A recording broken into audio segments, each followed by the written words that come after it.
Mediante una circular con fecha del 25 de junio del 2018, el Ministerio de Trabajo dispuso la terminación de los contratos ocasionales en el sector público, bajo el cual laboran unos 70.000 servidores. El comunicado señaló a las direcciones de talento humano de las instituciones públicas que se prohíben nuevas contrataciones de personal bajo la modalidad de servicios ocasionales, hasta el cierre del ejercicio fiscal del año 2018 y todo el ejercicio fiscal 2019. Sin embargo, para Gonzalo Ortiz, representante del Sindicato de Trabajadores y vocal principal del Comité Intersindical de Defensa de Derechos Laborales, la medida afectará a 70.000 trabajadores de manera directa, pero enfatizó que existen también quienes tienen contratos eventuales y con esta ley los afectados incrementarían.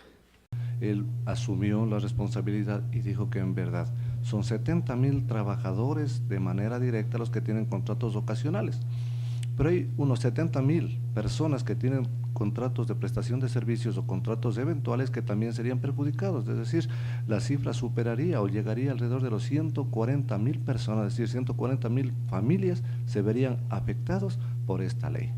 La medida de terminar los contratos ocasionales se realizaría para reducir los gastos del Estado, evitando su agrandamiento. Sin embargo, Ortiz asegura que esta vez se direccionó mal las medidas tomadas, pues según dijo, se deben buscar otras alternativas de austeridad que no perjudiquen al sector laboral. Lo hemos dicho, el control no está simplemente en votar más trabajadores, sino el control está en limitar los gastos, en evitar los gastos excesivos en cuestiones suntuarias. Es decir, se podría haber ahorrado miles de millones de dólares en gastos infructuosos y no tener ahora que los trabajadores asumir las consecuencias de eso, digamos, tal vez en una palabra grotesca, el despilfarro del dinero ecuatoriano. En el sector público existen unos 160.000 contratos irregulares, de los cuales 75.000 están bajo servicios ocasionales, otros 70.000 con nombramientos provisionales y el resto con nombramientos para servicios específicos. De acuerdo con la normativa, los contratos de servicios ocasionales para actividades no permanentes son para un año. Si se requiere volver a contratar, se migra a un nombramiento provisional y se hacen concursos. Y precisamente según el Ministerio de Trabajo, esta medida lo que quiere es regular los nombramientos y contratos existentes. Sin embargo, en este punto también existen cuestionamientos. Allí se empezó a decir muy bien, ahora los trabajadores ya no tendrán la estabilidad, sino vamos a trabajar únicamente por contratos. Los contratos que en un principio decían no podían durar más de 2 años entre el mismo empleador y el mismo trabajador. Pero se fueron modificando, se fueron regulando. La idea del gobierno anterior simplemente era de llegar a la flexibilización laboral.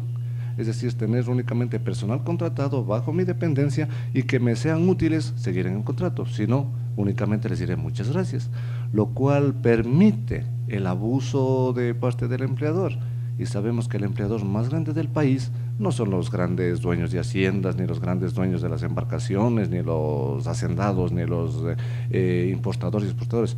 El primer gran empleador del país se llama el Estado. Y es que según Ortiz la situación también pasa por un perjuicio para los pequeños empresarios y propietarios de negocios, pues según la ley se establece que se debe regular a quienes laboran, por ejemplo, en plazas de trabajo como turismo y sector hotelero. Y en este sentido, aclaró Ortiz, la medida no puede ser aplicable porque los ingresos se dan por temporadas. La cuestión de la reactivación de la economía, sobre todo en el sector turístico y hotelero. Y ese es un problema que no va a beneficiar ni al sector y menos a los trabajadores. Por ejemplo, en la ley especifica de que los hoteles, los que tienen restaurantes, los que tienen lugares turísticos, tienen que obligatoriamente contratar a su personal y darles la estabilidad. Y sabemos que eso es perjudicial, por cuanto una persona que tenga un hotel, que tenga un restaurante, que tenga un parador, que tenga una hostería, únicamente tiene un trabajo estable y bueno en época de vacaciones. Imagínense que para vacaciones algunos hoteles en la costa, sobre todo en las playas, contratan 10, 15, 20 personas, pero únicamente para la temporada. Pero el gobierno les está obligando a que regularicen a esos trabajadores. ¿Y qué han dicho los dueños de hoteles, dueños de hosterías? Nosotros regularicemos y el resto del año trabajamos a pérdida. Entonces, a veces en un pequeño restaurante es preferible cerrar el restaurante y no tener trabajadores estables y permanentes. Ortiz criticó las alternativas que el gobierno ha planteado ante la demanda de nuevos desempleados. Se ha previsto que podrían ocupar las plazas de trabajo en las nuevas construcciones que el gobierno realizará. Sin embargo, aclara Ortiz, no van a existir las suficientes plazas en las diversas ramas laborales. Ahora, dicen, no hay problema, de los 140.000 trabajadores que quedarán sin su puesto de trabajo, vamos a reinstalarlos. ¿Por qué? Porque el gobierno está construyendo escuelas, está construyendo hospitales, está construyendo inclusive retenes policiales y se contratará médicos, profesores, policías. Pregunta, ¿qué hay de aquellos que no son médicos, profesores ni policías? ¿Qué hay con los choferes, con los operadores, con los albañiles, carpinteros? No, un carpintero viene a trabajar en un hospital. Lo hará en su construcción, pero no cuando esté funcionando. Eso ya sabemos. Ante la situación, el representante del Sindicato de Trabajadores dijo están presentando los sustentos necesarios para demandar la inconstitucionalidad de las leyes emitidas y así poder esperar un pronunciamiento positivo por parte de las entidades pertinentes, con el fin de cambiar esta situación que perjudica, según su criterio, a miles de trabajadores. Entre ellos, por ejemplo, hemos levantado quejas ante la Organización Internacional del Trabajo. Tenemos planteado también una demanda de inconstitucionalidad de las leyes ante la Corte Constitucional. Inclusive algunas denuncias se ha hecho ante la Corte Interamericana de los Derechos Humanos, porque sabemos que el derecho al trabajo es un derecho humano que no se puede dejar.